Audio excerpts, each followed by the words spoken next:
Call of Duty Modern Warfare 3 has just been revealed, and in this video I've got a ton of exclusive gameplay details going over campaign, multiplayer, zombies, and so much more as I was flown to Sledgehammer Games to see the game in person. There's a lot to talk about, so let's just dive straight into it, with Modern Warfare 3 being a direct sequel to last year's Modern Warfare 2. It picks up exactly where 141 left off, the return of the infamous Makarov. The game launches on November 10th, and there will be an open beta first on PS4 and PS5. The studio behind the game, Sledgehammer, wanted to focus on how to honor the players for this unique moment of a direct sequel and celebrate the 20th anniversary of Call of Duty. So for multiplayer, they're celebrating Modern Warfare in a big way and bringing back all 16 maps from the original MW2 from 2009. That's right, all 16 beloved maps will be in this game on day one, remastered and updated to deliver the modern core 6v6 experience. Zombies is officially coming to Modern Warfare 3 in one of the largest zombie offerings ever in a real big open world that Treyarch are spearheading. And we'll be diving headfirst into zombies very shortly, but I want to touch on all the changes that are being made to multiplayer. Obviously, with this being a direct sequel, you'd think that the game would look and feel just like Modern Warfare 2, but that actually couldn't be further from the truth, because Sledgehammer have made some drastic gameplay changes for the better. When they were given the Modern Warfare universe to work on, they took a whole nother look at gameplay. So first of all, map voting is back. They believe it should be in Call of Duty. We all think so that's great. The classic minimap is returning. They heard the feedback and they agree with the players. So when you fire an unsilenced weapon, you're gonna show up on the radar. And additionally, you'll have a perk to make your footsteps silent, so you can actually sneak up on people. For gameplay combat, they really focus on what would feel like a brand new experience, which meant feeling like a smooth, responsive, reactive experience, meaning that gameplay feels faster, the players feel faster, everything feels faster and better. You can slide cancel, you can grenade cancel. The movement feels genuinely amazing and everything that MW2 should have been. Multiplayer has a health increase, with the health now being 150, which means the time to kill is longer. For creator class, it's going to become more realistic than it ever has before, as instead of perks that are kind of fictional, they're now all itemized pieces of gear inspired by real world equipment, which will become your perks. Some examples are a signal jammer, which delays enemy explosives, which is a kind of real world thing. There is now a laser detector that detects enemy lasers, so whether or not you choose a laser for your weapon is a bigger decision because it might give you away. In addition to what you've expected from Gunsmith, they're adding lots of fun new attachments called aftermarket parts, and these are transformative to the weapons themselves, with an example shown of a pistol which became a carbine. So your secondary weapon slot can now act as a primary with this aftermarket part. Furthermore, every weapon and attachment you unlocked in MW2 will be brought forward, and those attachments will work on the new MW3 guns, and MW3 attachments will also work on a lot of the MW2 guns. And lastly, they've added a new ADS stance in between ADSing and hip firing called tactical stance. It provides mobility improvements and is faster to ADS and sprint out from as a state than full ADS is. So like we said a moment ago, all 16 maps from MW2 remastered. In addition to that, there's going to be 3 new ground war maps that will also be in the game day one on launch. So the classic huge spaces, the high player counts, vehicle gameplay, it's all there. And Sledgehammer Games are also bringing back the war mode that was in Call of Duty World War II, which was a very unique and loved game mode. MW3 won't simply just be a Modern Warfare 2 remastered map collection, because there are tons of new maps that are going to be dropping as soon as Season 1 starts. I'd love to know your thoughts about all these multiplayer changes in the comments below, but we have to talk about Modern Warfare 3 Zombies. It's being created by Treyarch, and it is an all-new open-world zombies experience combining the best elements of Outbreak from Cold War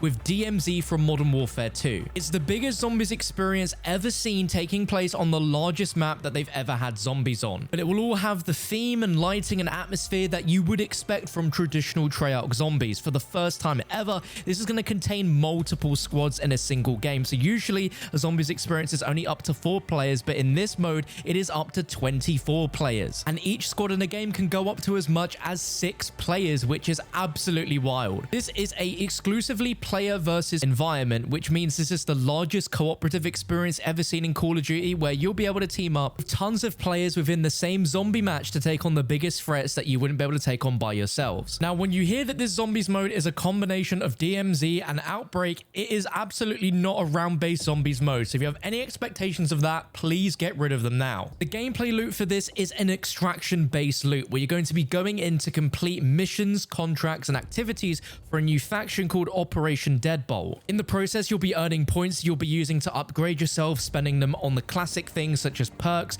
Pack-a-Punch, Mystery Box, and weapon rarities, but the first time in franchise history that they're reintegrating creatively and gameplay two Call of Duty sub-franchises, Modern Warfare and Treyarch Zombies. So this is a story that's in the Treyarch Zombie storyline, but is firmly in the Modern Warfare universe, using its characters, its tone, its weapons, and its equipment. The way zombies are layered on this big map is that they're mapping out certain regions of the map by difficulty, so they escalate as you move towards the center. You have about an hour to navigate, explore, and push into this map before the ether storm, which is located somewhere on the map, begins to spread before completely consuming the map. And to survive, you'll need to exfil before the storm completely takes over that map. So you'll start in a low threat zone, infilling at the edges of the map where you'll find normal zombies. As you move into the medium area, the zombies' presence really starts to escalate, and you're going to see a lot of different archetypes that make combat more difficult and challenging. And once you've upgraded and you're powerful enough to make your attempt into the high threat zone, you'll be facing the toughest enemies and other threats. There will be faction missions similar to DMZ that you'll be able to complete in the game, along with doing all sorts of different contracts and missions to navigate the Modern Warfare 3 zombie story, which is broken down into 3 acts. At the end of each act, there is a special mission that transitions you from the big map to a much smaller, condensed version of the map with a more crafted experience, where there will be important storyline moments and cinematic cutscenes and rewards for completing it. Because this is a lot shorter than your traditional game of zombies where you have to leave, you'll be exfilling with all the upgrades that you find in a match, and you can use them in your next session. Very similar to how DMZ currently works with its exfilling and all the loot. I have a full video going super in depth on everything I learned about zombies, so if you want to watch that video, you can find it linked below. But let's talk about campaign. The main logline for the campaign that lays down the promise of the premise is Makarov takes control of a private army and executes a series of deadly false flag operations using chemical warheads, pinning the attacks on Farah in the US and driving the world to the brink of war unless 141 can stop them. This is a story about uneasy alliances, unfinished business, and your past coming to roost. As this is a direct sequel, it's going to pick up exactly where Modern Warfare 2 left off, and that brings the infamous post-credit scene, which is a now mission we get to play called Meal Service. We are going to experience and play that hijacking, and this level is going to be a very powerful level in the campaign, and to me this is the closest that we'll ever get to a new modernized version of No Russian. Now, we got to see 2 campaign missions, so let's break down the first one, where as part of Coney Group, we are in an underwater submarine putting on scuba diving gear, and as we exit and swim slowly towards the surface, we are right at the bottom of the Zordia prison complex from Verdansk. The mission is called Operation 627, and as the name implies, it is very similar to that classic original MW2 Gulag mission, although this time we are scaling up the prison late at night, taking out the guards that are patrolling at the top of the Gulag, and then making our way into the infamous parts of the Gulag prison. The lights get cut out. We are slowly grappling down from the ceiling towards the bottom, where we cause a full-out riot. At this point, night vision goggles are used, which looks beautiful, and there is just an absolute riot happening in all of these prison cells. 1-to-1, it is exactly the same as the original Gulag prison from Verdansk. And as we rappel all the way to the bottom, we make our way down through some secret tunnels towards a prison cell that we plant a C4 on,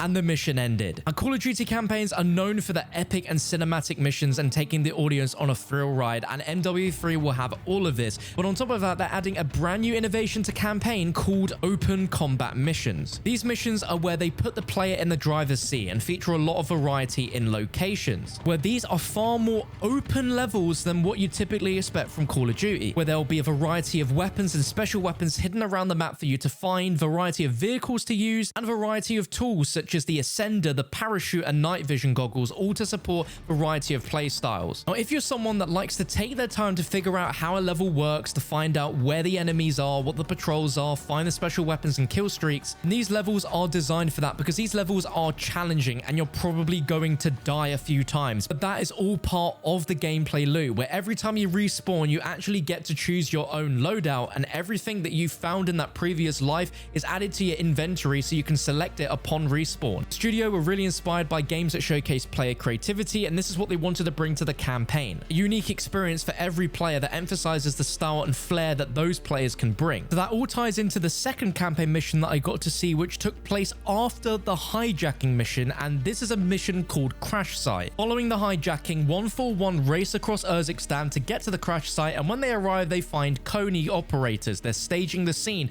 planting evidence, even altering the data on the plane's black box. So there is a huge plane wreckage in the middle of the level with a massive amount of guards that are patrolling it, and you start on the outskirts of this area trying to sneak your way into the middle of the area to try and find the actual black box from that flight, which has been planted somewhere in a small hut in the surrounding area.